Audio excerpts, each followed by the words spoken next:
प्यारे बच्चों, सुप्रभात।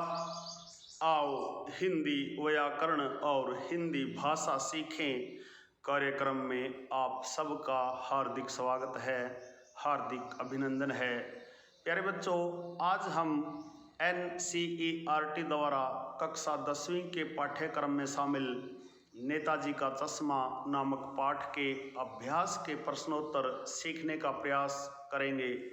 प्यारे बच्चों, नेताजी का चश्मा हिंदी के सुप्रसिद्ध रचनाकार श्री श्याम प्रकाश जी की महत्वपूर्ण रचना है। आइए इसके अभ्यास के प्रश्नोत्तर सीखते हैं। प्यारे बच्चों, अभ्यास का पहला प्रश्न देखिए। सेनानी न होते हुए भी चश्मे वाले को लोग कैप्टन क्यों कहते थे? प्रश्न एक बार फिर ध्यान से देखिए। सेनानी न होते हुए भी चश्मे वाले को लोग कैप्टन क्यों कहते थे? चश्मे वाला कभी सेनानी नहीं रहा, परंतु चश्मे वाला एक देशभक्त नागरिक था। उसके हृदय में देश के वीर जवानों के प्रति उत्साह था। वह अपनी ओर से एक चश्मा नेताजी की मूर्ति पर अवश्य लगाता था। उसकी इसी भावना को देखकर लोग उसे कैप्टन कहते थे। प्रश्न नंबर 2 देखिए। हालदार साहब ने ड्राइवर को पहले चौराहे पर गाड़ी रोकने के लिए मना किया था, लेकिन बाद में तुरंत रोकने को कहा। इसका कै भाग देखिए। हालदार साहब पहले मायूस क्यों हो गए थे? हालदार साहब इसलिए मायूस हो गए कि कैप्टन अब मर चुके हैं और उसके समान अब देश प्रेमी कोई बचा न था। नेताजी जैसे देशभक्त के लिए उसके मन में सम्मान की भावना थी। उसके मर जाने के बाद हालदार साहब को लगा कि अब समाज में किसी के भी मन में नेताजी या देशभक्तों के प्रति सम्मान की भावना नहीं है। प्रश्न नंबर 2 का ख भाग देखिए। मूर्ति पर सरकंडे का चश्मा क्या उम्मीद जगाता है? मूर्ति पर लगे सरकंडे का चश्मा इस बात का प्रतीक है कि आज भी देश की आने वाली पीढ़ी के मन में देशभक्तों के लिए सम्मान की भावना है। भले ही उनके पास साधन न हो, परंतु फिर भी सच्चे हृदय से बना वह सरकंडे का चश्मा भी भावनात्मक दृष्टि से मूल्यवान है। अतः उम्मीद है कि बच्चे गरीबी और साधनों के बिना भी देश के लिए कार्य करते रहेंगे। प्रश्न नंबर 2 का ग भाग देखिए। हालदार साहब इतनी सी बात पर भावुक क्यों हो उठे?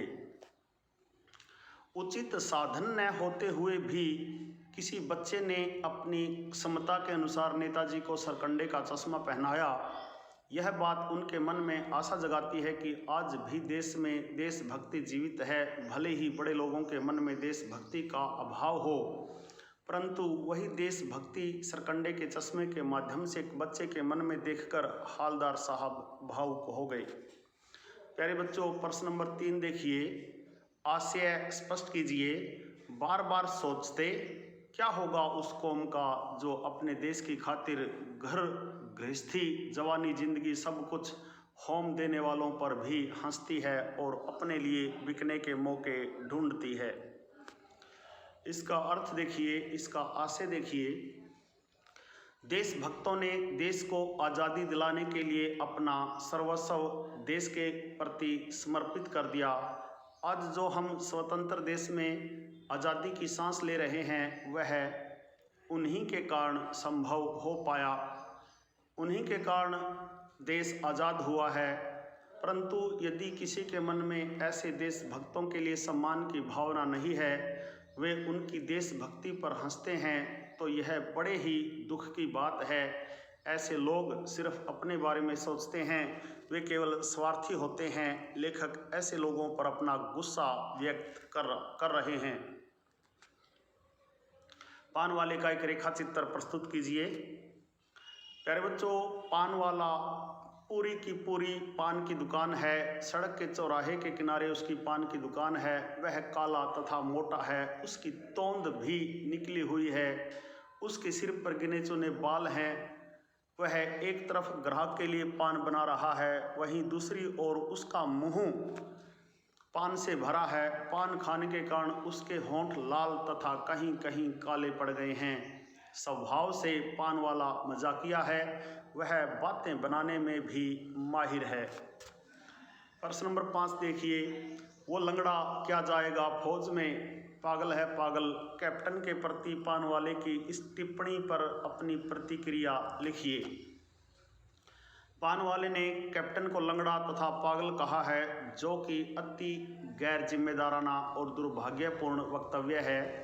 कैप्टन में एक सच्चे देशभक्त के वे सभी गुण मौजूद हैं जो कि पान वाले में या समाज के अन्य किसी वर्ग में नहीं हैं। वह भले ही लंगड़ा है, पर उसमें इतनी शक्ति है कि वह कभी भी नेताजी को बगैर चश्मे के नहीं रहने देता है। अतः कैप्टन पान वाले से अधिक सक्रिय, विवेकशील तथा देशभक्त है। रचना और अभिव्यक्ति पर आधारित प्रश्नोत्तर देखिए। निम्नलिखित वाक्य पात्रों की कौन सी विशेषता की ओर संकेत करते हैं? क्या देखिए, हालदार साहब हमेशा चौराहे पर रुकते और नेताजी को निहारते। यहाँ पर हमें हालदार साहब की निम्न विशेषताओं के बारे में पता चलता है। नेताजी के रोज बदलते चश्मे को देखने के लिए वे उत्सुक रहते थे। नेताजी को पहनाए गए चश्मे के माध्यम से वे कैप्टन की देशभक्ति देखकर खुश होते थे, क्योंकि वे स्वयं देशभक्त थे। कैप्टन के प्रति उनके मन में श्रद्धा थी। ख देखिए, पान वाला उदास हो गया।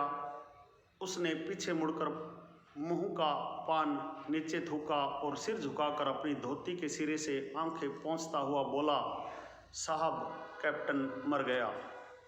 यहाँ पर पान वाले की निम्न विशेषताओं के बारे में हमें पता चलता है।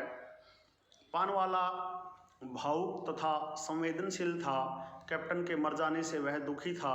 कैप्टन के लिए उसके मन में स्नेह था। भले ही कैप्टन के जीते जी उसने उसका मजाक उड़ाया था, कहीं न कहीं वह भी कैप्टन की देशभक्ति पर मुग्ध था। कैप्टन याद आने पर उसकी आंखों से आंसू बहने लगे। कैप्टन बार बार मूर्ति पर चश्मा लगा देता था। यहाँ पर हमें कैप्टन की निम्न विशेषताओं के बारे में पता चलता है। वह देशभक्त था। नेताजी के लिए उसके मन में सम्मान की भावना थी, इसलिए नेताजी को बगैर चश्मे के देखना उसे अच्छा नहीं लगता था। आर्थिक विपन्नता अर्थात गरीबी के कारण वह नेताजी को स्थायी रूप से चश्मा नहीं पहना पाता था, इसलिए वह अपनी ओर से कोई न कोई चश्मा उनकी आंखों पर लगा ही देता था।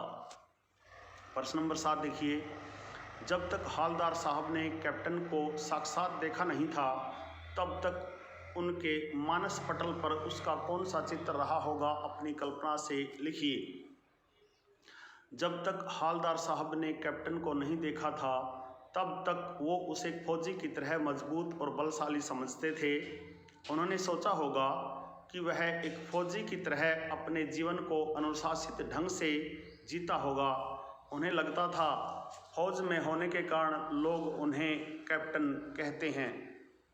कस्बों, शहरों, महानगरों के चौराहों पर किसी न किसी क्षेत्र के प्रसिद्ध व्यक्ति की मूर्ति लगाने का प्रचलन सा हो गया है। इसका क्या प्रश्न देखिए, इस तरह की मूर्ति लगाने के क्या उद्देश्य हो सकते हैं?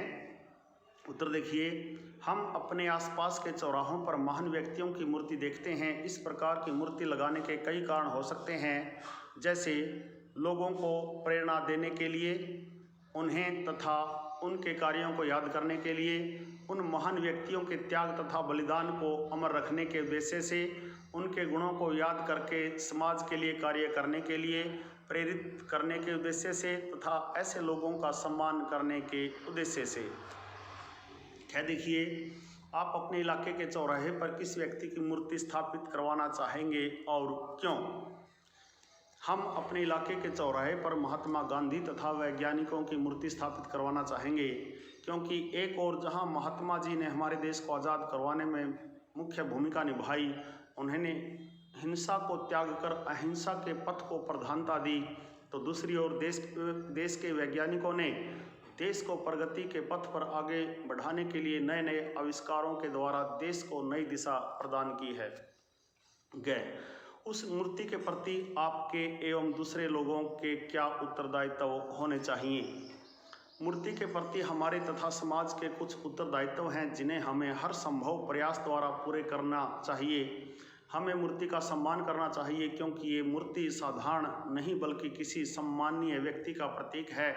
हमें यह ध्यान रखना चाहिए कि किसी भी प्रकार से मूर्ति का अपमान न हो। हमारा यह उत्तरदायित्व होना चाहिए कि हम मूर्ति की गरिमा को ध्यान में रखें। प्रश्न नंबर 9 देखिए, सीमा पर तैनात फौजी ही देश प्रेम का परिचय नहीं देते। हम सभी अपने दैनिक कार्यों में किसी न किसी रूप में देश प्रेम को प्रकट करते हैं, जैसे सार्वजनिक संपत्ति को नुकसान न पहुंचाना, पर्यावरण संरक्षण आदि। अपने जीवन जगत से जुड़े ऐसे और कार्यों का उल्लेख कीजिए और उन पर अमल भी कीजिए। हम भी देश के प्रति अपने कर्तव्यों को पूरा करके अपनी देशभक्ति का परिचय दे सकते हैं, जैसे प्राकृतिक संसाधनों का उचित प्रयोग करना, समाज के कमज़ोर तथा ज़रूरतमंद लोगों की मदद करना, सरकार की जन कल्याणकारी योजनाओं को सहयोग करना, समाज में हो रहे अन्याय का विरोध करना तथा देश को प्रगति के पथ पर ले जाने के लिए तन मन धन से सहयोग करना। प्रश्न नंबर 10 देखिए, निम्नलिखित पंक्तियों में स्थानीय बोली का प्रभाव स्पष्ट दिखाई देता है। आप इन पंक्तियों को मानक हिंदी में लिखिए। कोई ग्राहक आ गया, समझो उसको चौड़े चौखट चाहिए तो कैप्टन किधर से लाएगा, तो उसको मूर्ति वाला दे दिया, उधर दूसरा बिठा दिया।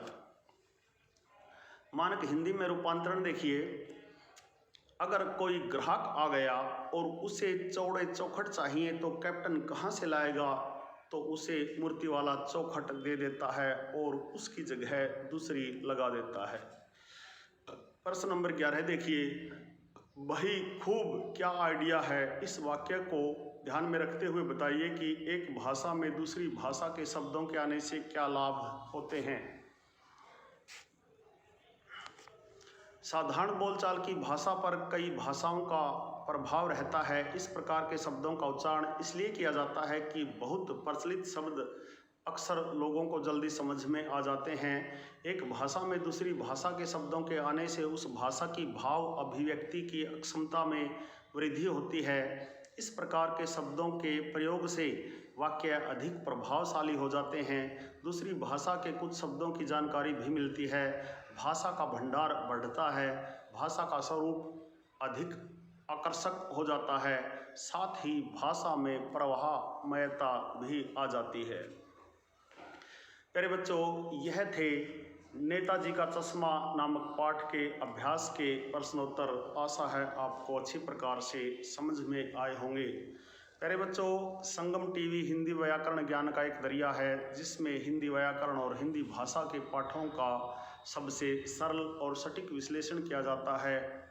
प्यारे बच्चों, यदि आप वास्तव में गंभीरता के साथ हिंदी व्याकरण और हिंदी भाषा को सीखना चाहते हैं तो आपके अपने YouTube चैनल संगम टीवी हिंदी व्याकरण को सब्सक्राइब जरूर करें और वीडियो पर दिए बेल आइकन को ज़रूर दबाएं ताकि संगम टीवी हिंदी व्याकरण पर पढ़ाए जाने वाले पाठों का सबसे सरल और सटीक विश्लेषण YouTube पर अपलोड होते ही उसका नोटिफिकेशन सबसे पहले आपके पास पहुँचे। प्यारे बच्चों, खुश रहें, मस्त रहें, योगा करें, स्वस्थ रहें। आपका दिन मंगलमय हो।